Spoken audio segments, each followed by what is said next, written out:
Lady yields. The chair now recognizes the gentleman from Florida, Dr. Dunn, for his 5 minutes of questioning. Thank you very much, Mr. Chairman. I actually have some firsthand knowledge of defensive biological warfare. When I was in the Army, I was stationed at Fort Detrick, home to the headquarters for USAMRIID. I worked on infectious diseases, sepsis, and developing defenses against pathogens. As soon as I was appointed to the House Select Committee on Chinese Communist Party, I began working on the Biosecure Act.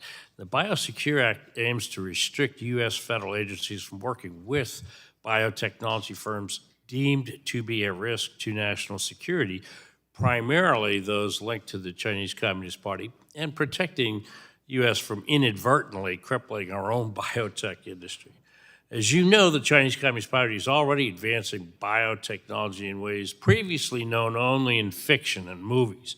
But for everyone who's joining us today, let me be clear, this threat is very real. It's made up of our worst nightmares.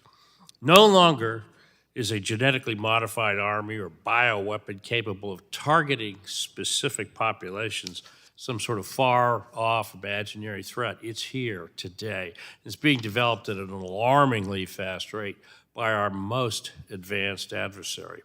I have no problem stating that the Chinese Communist Party is morally depraved and actively committing abject crimes against humanity. Case in point. In June, the FBI arrested 2 nationals from China for conspiracy to smuggle an agro-terrorism weapon into the United States. And events like this raise concerning questions about how vulnerable the United States is to biological attack. If we lose our edge in this critical sector, the framework and guardrails will be written by somebody else, not us.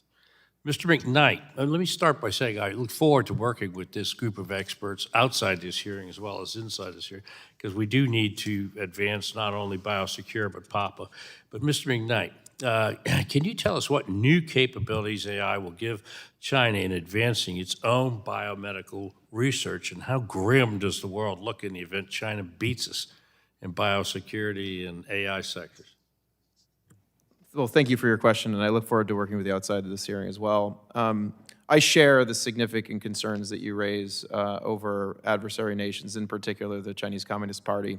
I think just at a start point, we should really truly remember biology is power, but really biology, like other technical domains before it, is geopolitical power, and nation states realize that. And we would be remiss to forget that's the context here. Our adversaries certainly do not. China has made it very clear in their own public documentation that they see the biological domain as the strategic commanding heights of power. That's direct from their literature. The Select Committee identified that, and I think it's very important we recognize the stakes of the game that they are playing. As it relates to the specific capabilities, I think this is why we need to recognize that we cannot only regulate and focus on our own industry, because there are things we do not control.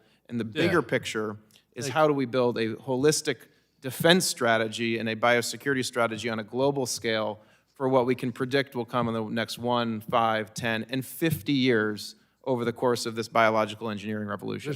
There's a lot of threats out there. Dr. Panu, smallpox was declared eradicated decades ago, but advances in technology and biology are elevating the risk of bioterror threat again.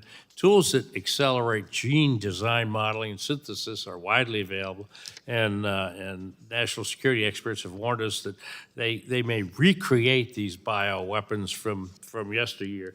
I'm concerned that smallpox could easily be recreated by our enemies. From your perspective, how credible is the threat, and is the federal government prepared to address that threat? Thank you for the question. I think the reemergence of smallpox would be a catastrophe, and it should be something that we work to prevent. I think threats like that are a national security issue, and there is a congressionally mandated office called the Office of Pandemic Preparedness and Response that Congress could consider further resourcing and making sure that that office has a seat on the National Security Council, given the severity of the threats that you described.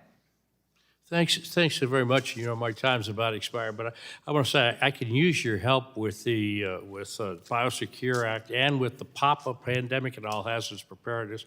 which has to be renewed. And so I thank you for your help in advance. And Mr. Chairman, I yield back. The gentleman